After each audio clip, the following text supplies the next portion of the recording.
So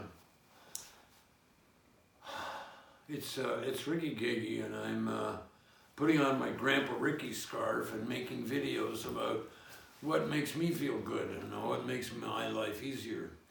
And one of them is cooking. I love cooking. And I didn't used to like cooking because I had to cook. And you know, we don't like doing stuff we have to do. And my dad was sick, and my mom had to go out to work, and I did all the cooking. And so I got to really like cooking after a while. And a friend of mine by the name of Robert up in Toronto sent me a note saying, "What's your recipe for cooked liver?" And I want to tell you all, because liver's got a bad name. And you know, I'm telling you, but now I'm a vegan, except at you know, holiday times. And so here's what you do to cook really good liver. It doesn't have to be like really expensive liver, and any kind of liver will do, but cow liver seems to be pretty good. You go to a butcher and you ask them to cut it especially thin, just a little thicker than a piece of paper.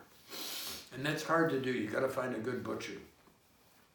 And then what you do is you mix up some egg and a little bit of oil, and you dunk and some spices like garlic or salt and pepper, or like, if me, I don't use salt anymore, like seasoning. And you dip the egg in, or dip the piece of liver in that, and then you cover it, you dip it in, you put it into flour, and you bread it with flour, and you can add some spices and pepper and stuff like that. And you arrange them on the plate. You might have to do it a couple of times. And then what you do is you get a frying pan, iron frying pan's the best one, and you cut up some lemons and some freshly ground pepper. You know, like maybe for four people, it may be a teaspoonful of pepper, and then you put a whole stick of butter into the frying pan. And you might have to put more butter into the frying pan, and then you take the recipe or you take the liver and you put it in and you cook it for about less than 1 minute aside, just until it's crispy. And then you put it on a pan and cover it up and stick it in a warm oven. And then you do the next piece and the next piece and the next piece.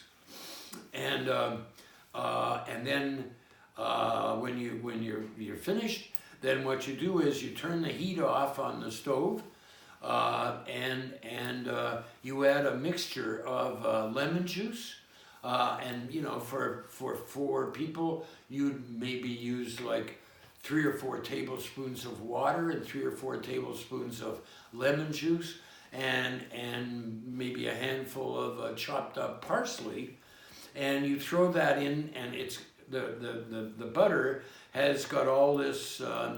It's not very kosher. It's got all this you know, stuff from the flour and from the liver and stuff, and you make a little sauce of that. You make I forget the name, a roux or something, and then you pour that over the liver. And people who hate liver, even people who hate meat, will love this stuff, especially if it's crispy. That's the trick. You get it so that it's crispy. And it's really nice with like fried onions or mashed potatoes or whatever you want. So this has been for you, Robert. And thank you for the memory of all those really lovely dinners we used to have together. And